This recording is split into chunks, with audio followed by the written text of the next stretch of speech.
Evangelho de João, capítulo 12, versículo 20. Eu estou lendo na versão NVT, tá bom?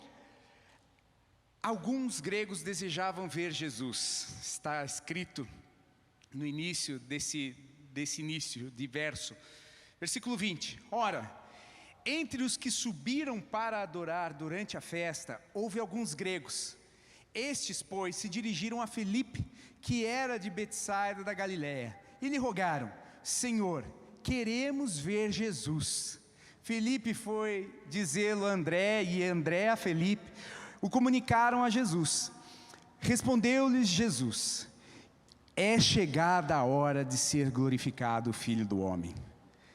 Em verdade vos digo, se o grão de trigo caindo na terra não morrer, fica ele só, mas se morrer, produz muito fruto. Quem ama a sua vida perde-a, mas aquele que odeia a sua vida neste mundo, preservá-la-á para a vida eterna. Se alguém me serve, siga-me, e onde eu estou, ali estará também o meu servo. E se alguém me servir, o Pai o honrará. Versículo 27. Agora está angustiada a minha alma. E que direi eu? Pai, salva-me desta hora. Mas precisamente com este propósito vim para esta hora. Pai, glorifica o teu nome. Então veio uma voz do céu: eu já glorificarei, e ainda já glorifiquei, e ainda glorificarei. A multidão, pois, que ali estava, tendo ouvido a voz, dizia ter havido um trovão. Outros diziam: foi um anjo que lhe falou. Então explicou Jesus: não foi por mim que veio esta voz, e sim por vossa causa. Chegou o momento de ser julgado este mundo, e agora o seu príncipe será expulso. E eu, quando for levantado da terra, atrairei todos a mim mesmo. Isso dizia, significando de que gênero de morte estava para morrer. Replicou-lhe, pois, a multidão: nós temos ouvido da lei que Cristo permanece para sempre. E como dizes tu ser necessário que o Filho do Homem seja levantado? Quem é este Filho do Homem? Respondeu-lhes Jesus: andai por um pouco, a luz está ainda por um pouco, a luz está convosco. Andai enquanto tendes a luz, para que as trevas não vos apanhem. E quem anda nas trevas não sabe para onde vai. Enquanto tendes a luz, crede na luz, para que vos torneis filhos da luz. Jesus disse essas coisas e, retirando-se, ocultou-se deles. Amém? Feche seus olhos, vamos ter um tempo de oração. Pai, em nome de Jesus, nós te agradecemos por esse tempo, por essa palavra, e sabemos que o Senhor tem algo especial para nós nessa noite. Capacita-me, Deus, a fazer aquilo que é a sua vontade, não a minha vontade, não a minha vontade, mas o seu querer se aperfeiçoando neste lugar. Pai, o Senhor sabe de todas as coisas, o Senhor move de forma poderosa e tem movido no nosso meio. Por isso nós declaramos, Pai, que essa palavra produzirá o seu fruto, trará esperança ao coração daquele que está abatido, trará convicção para aquele que está necessitando, Senhor, ó Pai, olhar para o céu e ter esperança. Nós cremos, Pai, que o Senhor é um Deus todo-poderoso e faz perfeitas todas as coisas. E sabemos que essa noite o Senhor fará de forma perfeita no coração de cada um aqui, em nome de Jesus. Amém. Amém.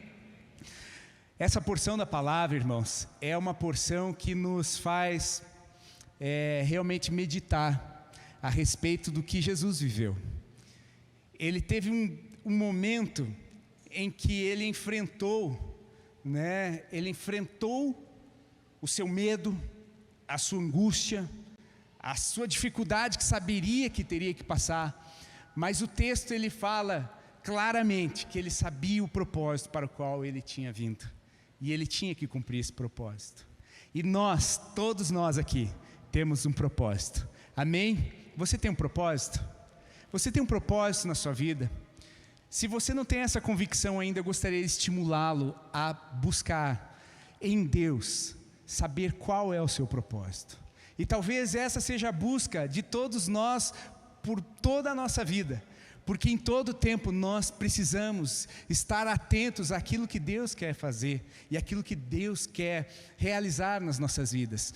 Mas no curso desse processo, no curso de atingir o propósito, no curso de cumprir o propósito, no curso de nós nos desenvolvermos para o curso desse evento que é a realização dos propósitos de Deus, e que pode acontecer desde o hoje até o dia em que nós estivermos com o Senhor, do dia que formos recolhidos ou que Ele buscar nos pegar. Tudo isso, irmãos, todo esse tempo, nós estaremos sendo desafiados a passar por algumas coisas que vão realmente trabalhar nas nossas vidas. E veja que é tão interessante, porque situações difíceis parece que são as grandes soluções para coisas tremendas. Eu não sei se está dando um eco aqui, um eco. Não sei se aqui está aqui. Então, beleza. Então, irmãos, ventos contrários fazem com que às vezes a gente ande no caminho do cumprimento do nosso propósito, amém? Quem passa por dificuldades aqui? Tem alguém que passa por alguma dificuldade aqui? Então essa palavra é para você, irmão, e é para mim também. Amém? Porque todos nós buscamos a Jesus, e nesse processo de buscar a Jesus, nesse processo de andar com Ele, nesse caminho, porque Ele é o caminho, a verdade e a vida, e ninguém vai, e ninguém cumpre, e ninguém chega ao Pai, ninguém cumpre o propósito que nós temos com Ele, se não for por meio dEle. Nós temos que ter esse discernimento, porque esse texto ele dá todo o panorama para justamente esse contexto que nós vivemos, o contexto de andar no caminho, buscar por esse caminho, viver a realização desse caminho, viver as dificuldades que esse caminho propõe, e saber que algo poderoso vai acontecer. E Jesus viveu isso. Jesus, ele sabia que o grão de trigo teria que morrer, e ele fez uma analogia com o grão de trigo, para a própria aquilo que ele iria sofrer. E ele sabia que ele tinha coisas para sofrer. Ele sabia que ele tinha desafios para passar. Mas ele falou que se o grão de trigo caindo na terra não morrer, ele não produz fruto. Então, irmãos, uma vida de frutificação no propósito do Senhor, às vezes, vai nos exigir algumas renúncias, algumas mortes para nós mesmos, para talvez as nossas emoções. E aí é que entra todo esse jogo aqui que nós vemos, todo esse processo que nós vemos, Jesus falando, Jesus recebendo pessoas, Jesus falando o que deveria acontecer, Jesus falando o que aconteceria, e todo o ambiente que se criou a partir disso. Sabe, irmãos, eu não sei quanto a você, mas eu imagino que sempre que nós temos alguma dificuldade, quando nós temos essa dificuldade, é um tempo, eu ia fazer uma brincadeira, mas acho que eu vou fazer, porque daí de repente você ri um pouco e me ajuda, né? A dificuldade traz tempos difíceis, você não concorda comigo? É assim como a morte acaba com a vida da pessoa. Você já ouviu essa frase? A morte acaba com a vida da pessoa, e tempos difíceis trazem dificuldade para as pessoas. Você está tendo tempos difíceis, você que tem desafios, né? Você sabe o quão difícil é passar por isso. Mas eu quero animar o seu coração. Ao mesmo tempo que nós sabemos que Jesus passaria por uma situação bastante difícil, nós sabemos que o nome dele está acima de todo outro nome hoje em dia. Ele sabia, ele passou por uma situação muito difícil. Ele sabia, ele estava antevendo, nesse momento ele passou, eu estou passando por uma situação bastante difícil. Mas Hoje, nós sabemos o prosseguimento da história, nós sabemos que o nome dele está acima de todo nome, e sabemos o que aconteceu depois disso. Mas às vezes, quando nós estamos passando pela dificuldade, esse processo nos angustia.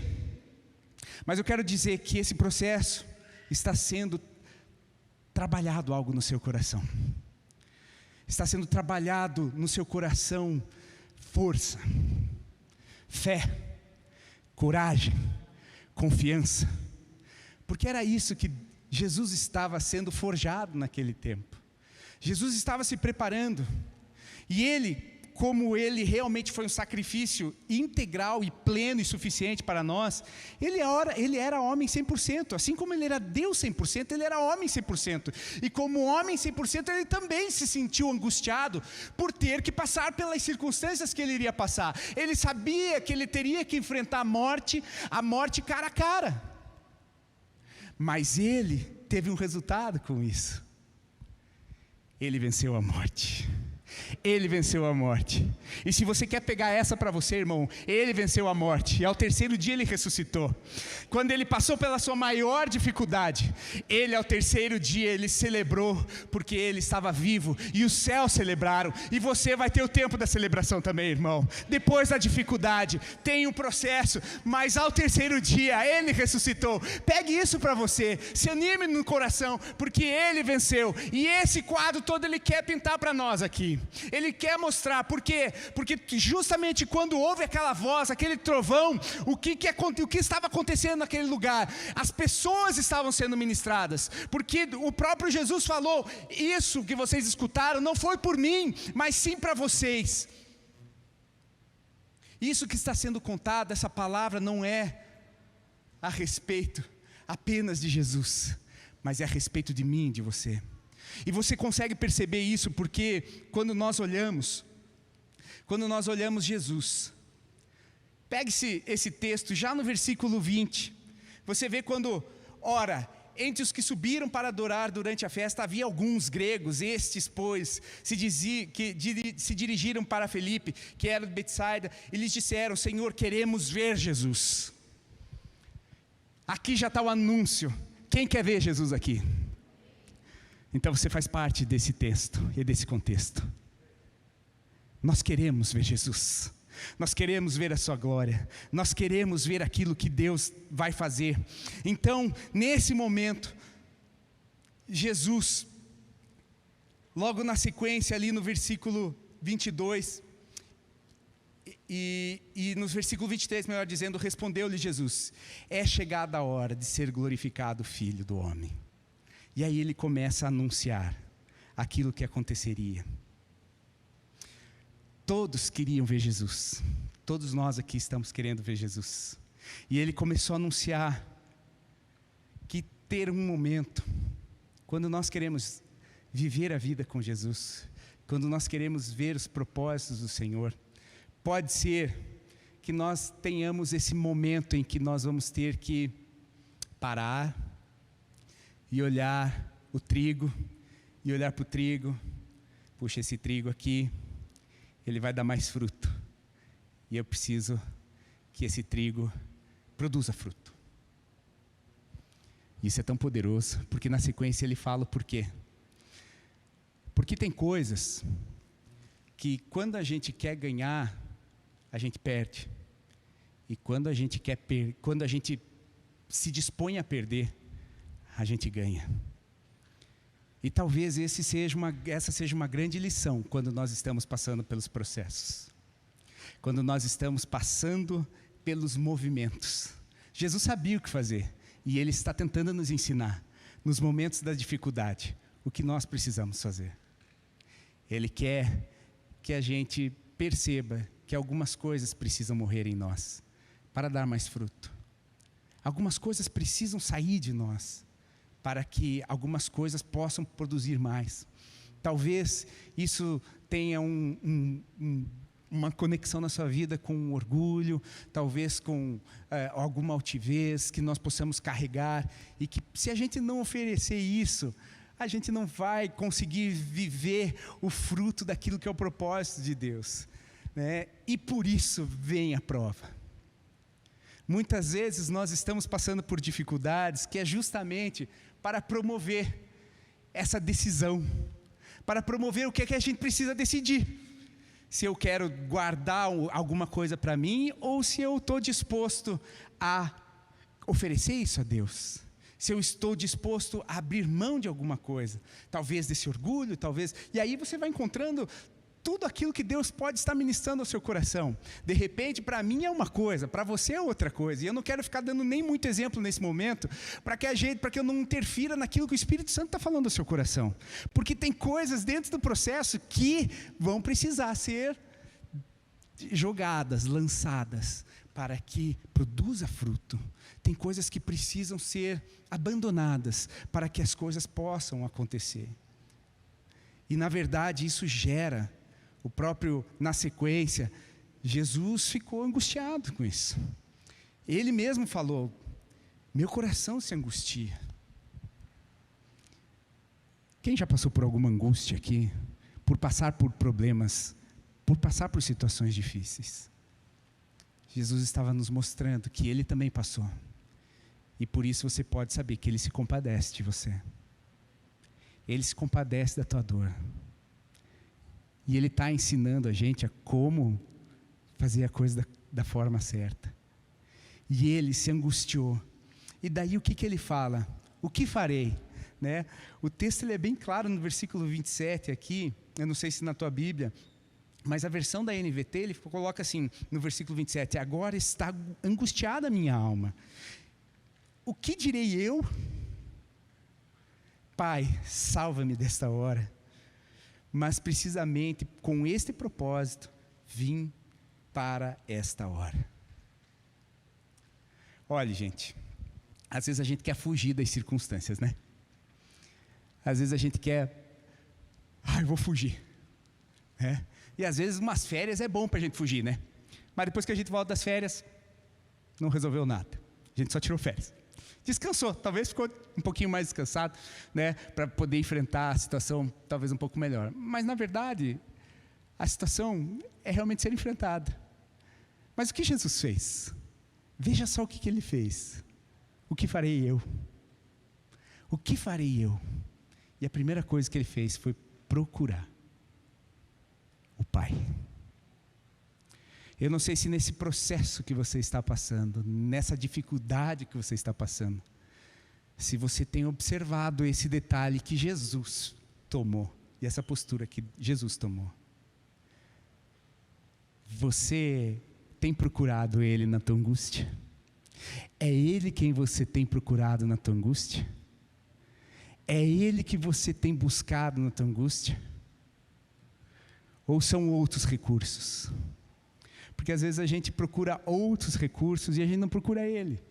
Mas Jesus fala, quem eu procurarei? O que eu direi? O que eu direi nessa hora? O que eu farei nessa hora? Pai, salva-me nessa hora. Eu preciso. E aqui é uma grande lição. Você tem procurado o Pai?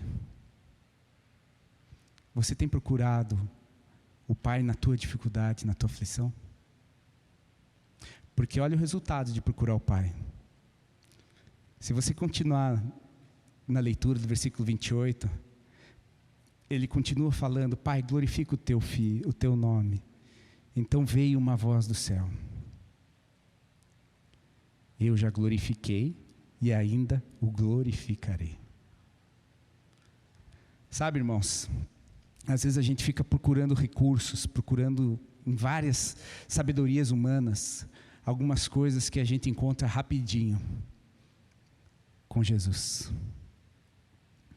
Eu não sei se eu já comentei, mas eu gostaria de dar esse exemplo, e nem vou entrar no contexto em que eu vivi isso, mas no ano passado, eu estava enfrentando algumas dificuldades, e eu estava realmente naquele dia, sem saber, eu como advogado, talvez vocês imaginem que eu tenho muitos argumentos na minha cabeça, né? Na verdade, a minha profissão me treina a ter argumentos, né? O pessoal lá em casa sofre, porque eu tenho muitos argumentos.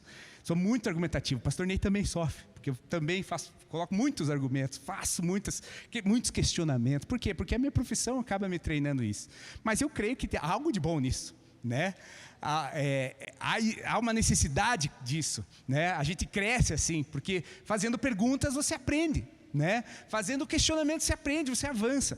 Mas naquele momento eu não tinha nada que intelectualmente eu conseguisse conduzir para um lugar de esperança.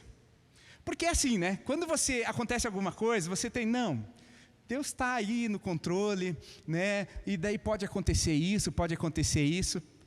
Perceba se você não faz isso. Deus está no controle, mas pode acontecer isso, pode acontecer isso, pode acontecer isso, eu posso fazer isso, eu posso fazer aquilo, eu posso fazer aquilo outro, eu posso fazer isso mais. Quer dizer, na verdade a gente sabe que Deus está no controle, mas tem várias outras possibilidades, né? Que a gente pode dar um jeito, né? A nossa porção dá jeito em tudo, né? A gente pode resolver tudo, a nossa forma manipuladora de viver, a gente tem jeito para tudo. Mas naquele dia, a situação aconteceu e eu não tinha nenhum argumento. Eu não tinha mais argumentos. Não, pode acontecer, não tinha o que eu fizesse, não tinha o que eu pudesse imaginar. E daí, eu simplesmente fui para um tempo com Deus.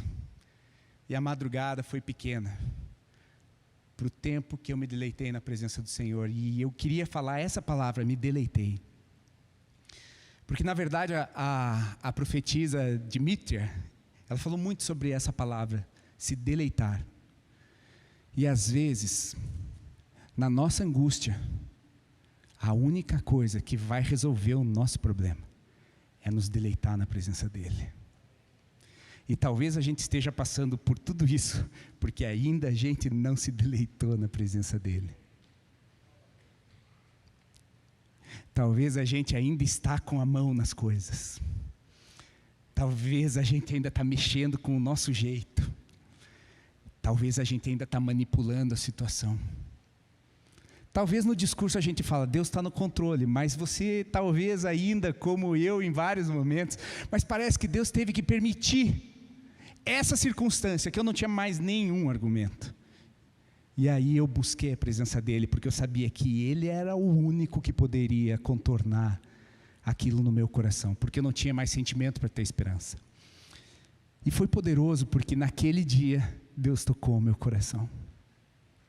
Naquele dia que eu busquei Ele integralmente, sem as minhas manipulações, sem os meus jeitinhos. É porque quando a gente tem algum problema, a gente diz, não, Deus pode fazer desse jeito, pode fazer também desse jeito que vai dar certo, pode ser desse jeito que eu vou gostar mais. Se fazer daquele outro jeito, pode ser que eu dê um outro jeito de acontecer desse jeito, que é o jeito que eu quero. Mas quando sai todos esses jeitos da tua mão, você precisa estar nas mãos dEle. E é esse deleite que eu quero propor para vocês nessa noite. É esse lugar aonde não tem mais. E Jesus, ele estava angustiado a esse ponto, não tinha mais. Pai, livra-me, é só o Senhor que pode me livrar. E ele foi direto na fonte, porque ele sabia quem poderia, e ele foi direto na fonte, ele foi para a fonte. E aí o que aconteceu?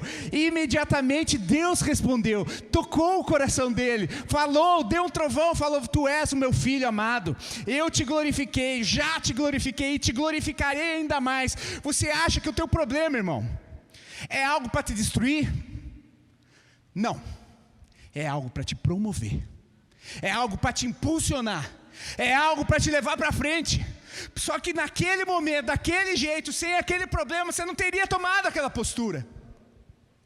Sem aquela dificuldade que eu estava passando, mas eu tinha outros jeitos, eu tinha outras formas, eu tinha outras maneiras de lidar. Mas quando foi tirada todas as maneiras, eu só tinha Deus. Naquele dia Deus tocou.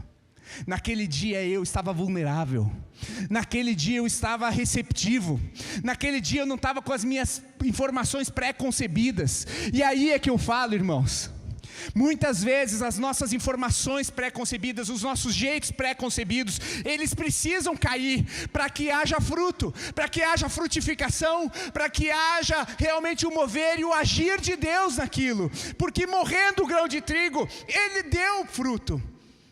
Para que morra às vezes as nossas intenções, os nossos projetinhos pessoais, as nossas manipulaçõezinhas, a gente precisa saber o que escolher.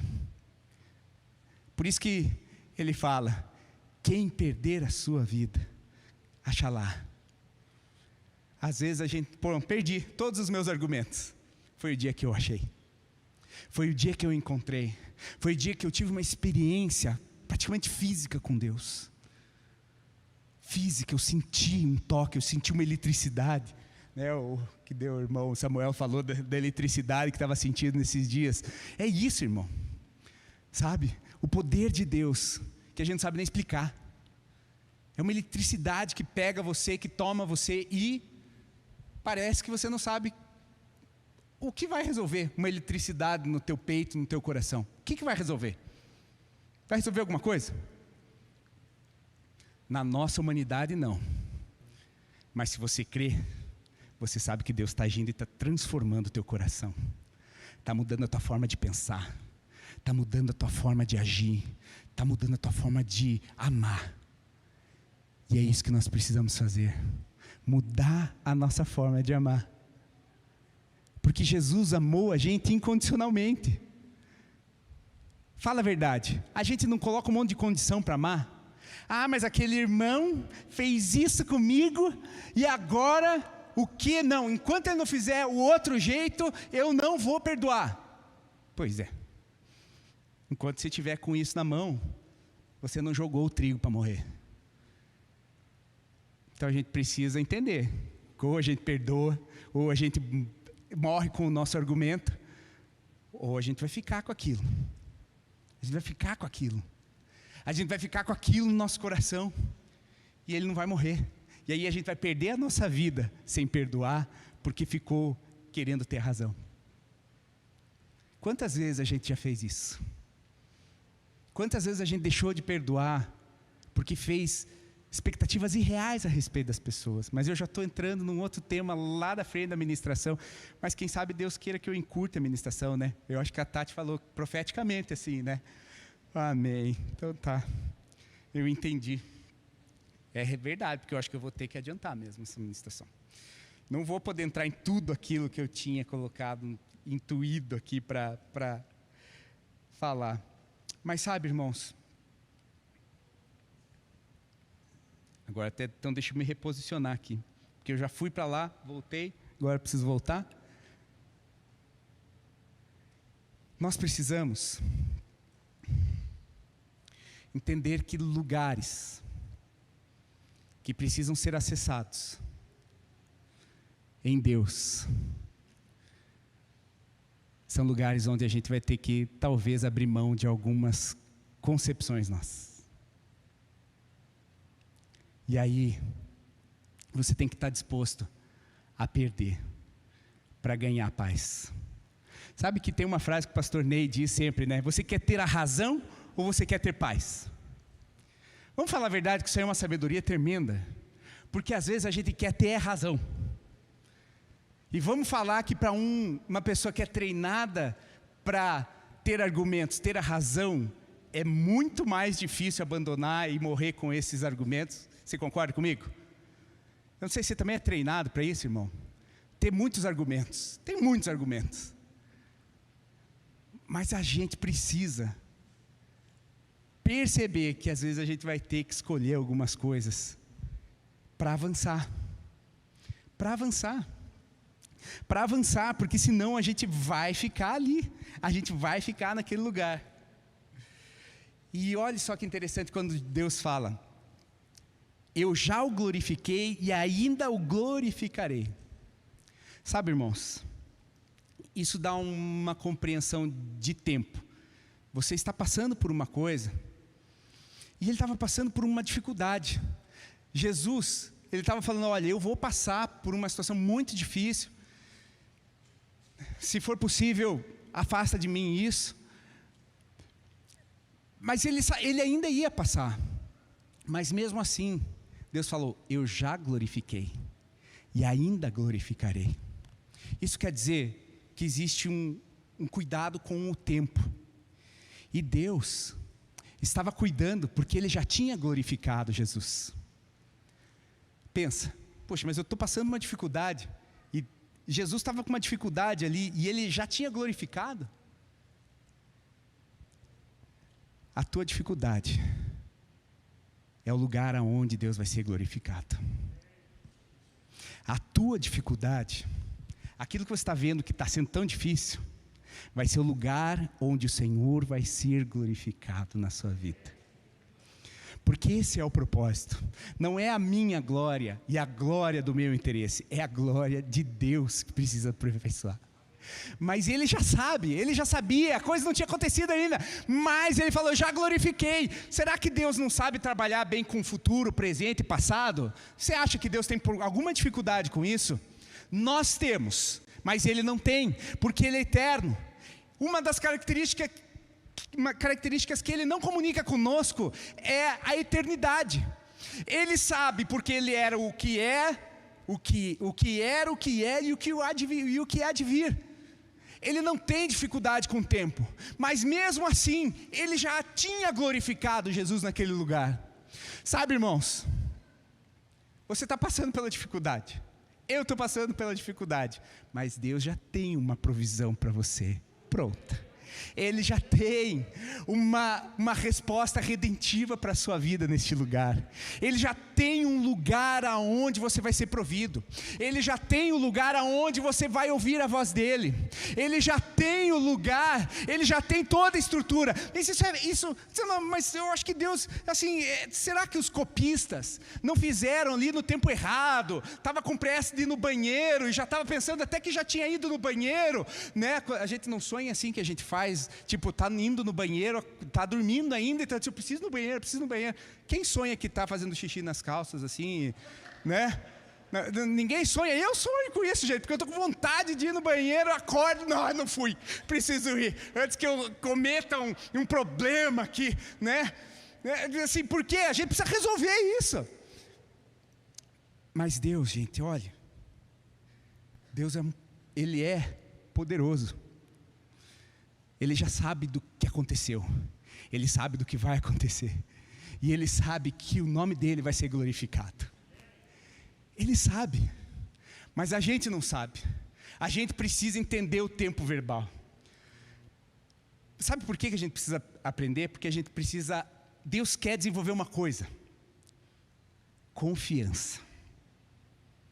Deus quer que a gente confie nele. Se você ler todos os profetas maiores da Bíblia, se você ler Isaías, Jeremias, e se você ler Jeremias, Ezequiel, se você ler os três, Daniel também é considerado maior, mas os três primeiros, todos eles, eu li recentemente todos eles falam que o povo pereceu porque não tinha confiado. E sabe o que ele reputou ao povo quando ele falou que eles não confiavam? Que eles tinham traído Deus porque eles não confiavam. Relacionamento com Deus é confiança, irmão. Relacionamento com Deus é confiança. Relacionamento com Deus que comunica as pessoas precisa ter confiança. Então não tem essa questão de por que ele falou eu já glorifiquei? Porque eu estou te mostrando que as coisas já estão providas. Você só precisa andar nesse caminho. Você só precisa andar, e Jesus andou nesse caminho. Passou o tempo da angústia, mas havia provisão, e Ele hoje tem o nome que está acima de todo nome. Ele está acima de todo nome. Sabe,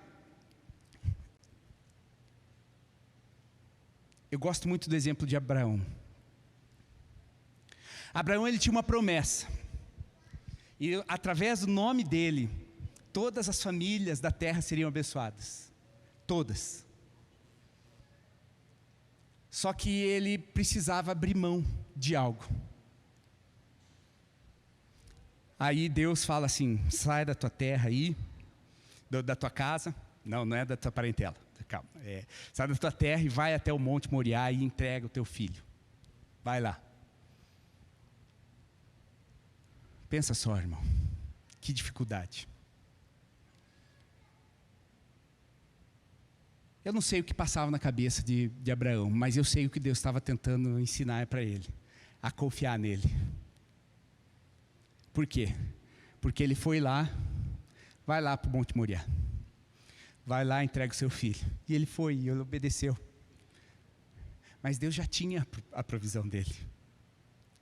Mas ele fez ele percorrer tudo aquilo. Eu não sei porquê, gente.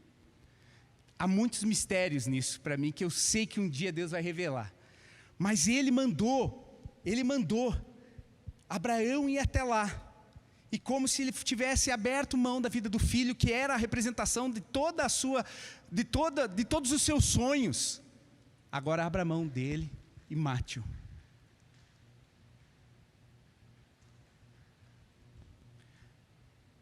Ele chegou e teve que tomar a decisão. Eu vou ter que abrir mão. Mas ele perdeu? Você sabe o final da história. Ele não perdeu. Ele só teve que abrir mão no coração dele. Sabe, muitas vezes a gente precisa lidar, Deus quer que a gente passe por algumas coisas para lidar com o nosso coração. E é exemplo do que aconteceu com Abraão, eu me lembro de uma oportunidade que eu e a Tati vivemos. A gente tinha sonho de ser pai e mãe. A gente queria muito, a Tati mais, né? Porque sabe que mãe sempre quer mais, né? Mas o que aconteceu? Eu me lembro muito quando eu vinculo essa história de Abraão com o resultado dela e com a construção de confiança. Talvez o momento mais difícil das nossas vidas até aquele momento. Eu não sabia o que ia acontecer, mas a gente teve uma gestação, né? A Tati. E infelizmente essa gestação não prosperou, não estava adequada, né? E a Tati estava deitada há muitos dias e sofrendo. Quem já passou por isso sabe, né? Sabe que sofrer com a perda de algo que você quer muito é muito dolorido. E aí a gente estava lá e a gente não podia se mexer, tinha feito exame, estava batendo o coração, mas não dava para saber se era bem, por isso precisava cuidar, exame, ficar, tal. E aí o que aconteceu? A gente chegou num momento em que estava difícil já. E aí eu cheguei do lado da Tati, eu me lembro como se fosse hoje, eu sentei no lado, na cama, ela estava deitada, sentei e disse: Tati, eu acho que a gente precisa fazer uma oração corajosa agora. Eu acho que a gente precisa decidir, né? E se for, que seja feita a vontade do Senhor.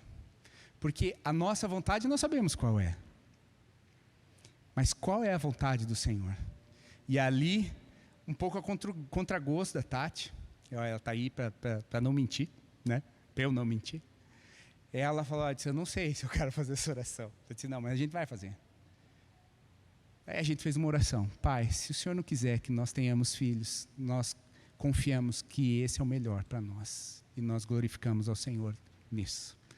Depois de algumas horas, veio, né, assim, o sangue, realmente não prosperou aquela gravidez. Mas você sabe do resultado. Tem a Laura e tem a Júlia. Então, irmãos, eu precisava passar por aquilo para construir confiança. Porque a palavra dele não falha. A gente falha.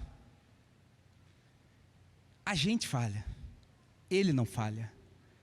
Mas a gente passa por situações que a gente precisa confiar nele. E a gente precisa encontrar esse lugar de deleite na presença dele.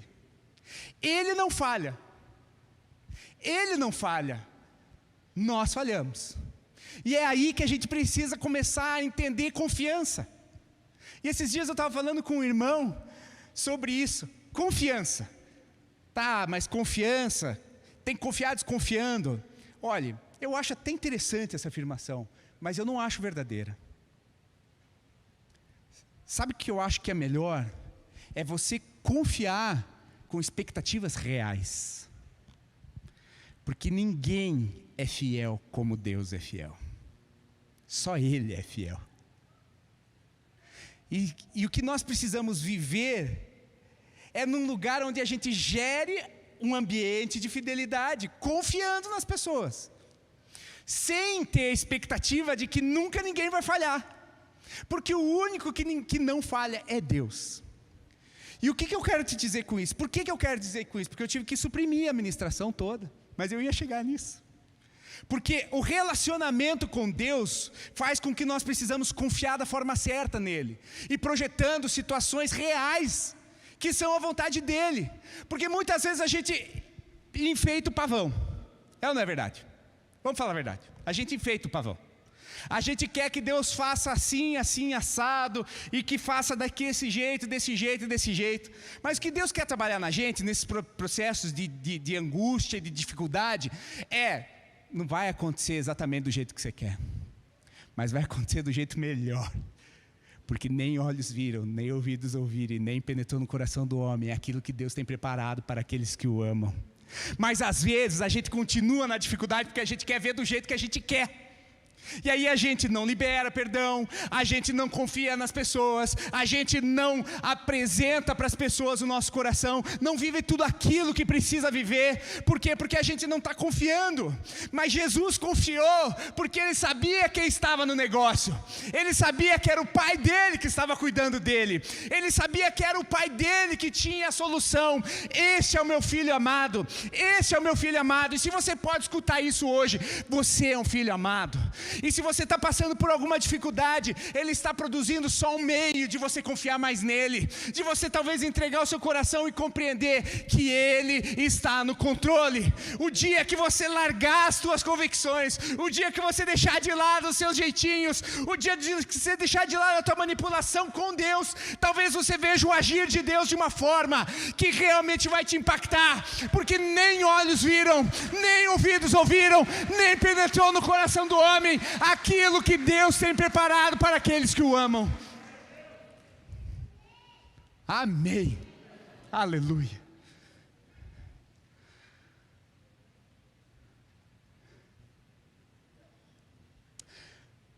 Sabe, Deus ama a gente de um jeito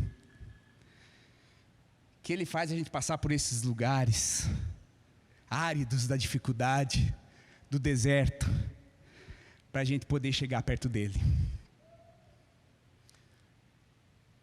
Deus disciplina quem Ele ama, não é isso que Hebreus fala? Momentos de dificuldade são momentos que a gente precisa passar, e isso não quer dizer que Ele não nos ame. Muito pelo contrário. Quando nós passamos por alguma dificuldade, saiba que tem um Deus que está cuidando, e já tem uma provisão para você. Ele já tem cuidado para você. Assim como eu dou esse testemunho, meu e da Tati, que naquela época nós não tínhamos filhas. Hoje nós temos. Isso precisa encher teu coração. O testemunho de Cristo é o espírito da profecia, como diz em Apocalipse. Quando eu falo alguma coisa do agir de Deus aqui, isso precisa encher o teu coração aí, para que isso mude a tua realidade aí também. Eu teria tantos outros, mas o meu tempo já foi para lá. Mas nós teríamos muitos outros exemplos de coisas que, a hora que a gente entregou, aconteceu as coisas ainda melhores. Quantas vezes, em processos que eu advoguei, eu achei que ia ser assim, assim, assim, a gente faz uma construção, mas foi completamente diferente. E teve umas voltas assim que doeu um pouco, mas que depois o resultado foi bom, e foi muito melhor do que eu imaginava. Isso acontece na tua vida profissional, isso acontece na sua casa, isso acontece na sua família, isso acontece no seu ministério, isso acontece em todo lugar. Mas esse lugar que Deus está querendo construir é a confiança nele. Confia nele. Confia nele. Foi isso que Jesus fez, porque ele estava confiando. Ele veio com um propósito, e ele passou por isso, cumpriu esse propósito. E agora, quando nós abrimos mão das nossas próprias convicções. Às vezes isso pode ser um orgulho, que é pecado, obviamente. Mas pode ser algumas coisas que não sejam pecado. Muitas coisas nas nossas vidas podem ser pecado, que a gente precisa realmente verificar, né? Tem muitas coisas que a gente não dá nome de pecado, né? Tipo, orgulho não é pecado, né? Orgulho é orgulho, todo mundo tem orgulho, mas é pecado. Porque você coloca acima de Deus você mesmo, o seu próprio eu, a sua própria vontade, e isso é idolatria. Tudo aquilo que está tomando lugar de Deus como sendo o primeiro, é idolatria. Então você começa a fazer um pente fino na vida, você começa a perceber que tem muita idolatria, e é pecado, é o pior pecado, porque é aquele que faz de Deus mentiroso, aquele que faz de Deus que não é, só esse não dá para confiar, esse eu não amo tanto. Quando nós confiamos em Deus acima de todas as coisas, mais do que confiamos nas nossas estratégias, mais do que confiamos na nossa percepção, nos nossos jeitos, no nosso orgulho, mais quando estamos pensando em mais do que o melhor que Ele tem para nós, nós estamos pecando. Mas como diz lá no versículo que nós lemos, no versículo 31, chegou o momento de ser julgado este mundo, e agora o seu príncipe será expulso. Tem um momento nas nossas vidas que o príncipe deste mundo, Satanás, precisa perder. E esse é o momento em que a gente coloca Jesus como o primeiro e o único. Jesus é o primeiro e o único. Ele é o início e o fim. E nós precisamos decidir quando nós fazemos isso. Nós lançamos fora tudo aquilo que vem antes dele. E eu quero te provocar a você pensar: o que talvez na sua vida tem estado em primeiro lugar, talvez antes de Cristo. Eu não quero sair apontando o dedo em ninguém aqui, porque cada um sabe aonde aperta a sua chuteira. No caso, seu sapato das mulheres, chuteira para os homens. Nem se usa mais chuteira, né? Tem uns que usam, eu nunca uso. Então, quem sabe o sapato? Né? Cada um sabe onde o calo aperta. Eu sei as demandas que eu tenho, e você sabe as suas demandas. E você sabe se você tem confiado em Deus ou não. Não sou eu que vou te dizer, porque o Espírito Santo já te diz. O Espírito Santo já te fala. Mas o último versículo, versículo 36, fala: enquanto tendes a luz, crede na luz, para que vos torneis filhos da luz. E aí, Jesus, nesse retrospecto desse momento, em que Ele vê pessoas se aproximando dEle, e esse é o exemplo de nós, chegamos até Ele. Queremos cumprir o propósito que Ele nos propõe, e queremos viver o propósito dEle nas nossas vidas, e queremos nos entregar para Ele, e queremos entregar as nossas convicções, os nossos achismos. Nós começamos a ver, e Deus começa a glorificar, e eu não sei se eu expliquei direito aquilo que eu queria explicar a respeito do passado. Glorifiquei porque Ele já tinha, Deus já sabia o que ia acontecer, Ele já tinha uma provisão, você viu, seguinte, Deus não é pego de surpresa, a gente é pego de surpresa. Deus não é pego de surpresa. Então, irmão, qualquer situação que você esteja passando, Deus sabe. Deus sabe. E está na hora da gente se colocar como Jesus. Se colocar na condição de Jesus. Pai, eu confio no Senhor. Eu confio no Senhor. E eu abandonei o meu jeitinho. Eu confio no Senhor. Eu estou confiando no Senhor em todo tempo, em todo momento. E agora, todo o meu orgulho, chegou a hora do príncipe desse mundo sair, porque eu não quero mais saber de orgulho, eu não quero mais saber das coisas que me atrapalham, porque o Senhor é o único, o Senhor é o princípio, o Senhor é o fim, é a finalidade de todas as coisas, e eu quero andar nessa luz, para que eu possa cumprir o meu propósito.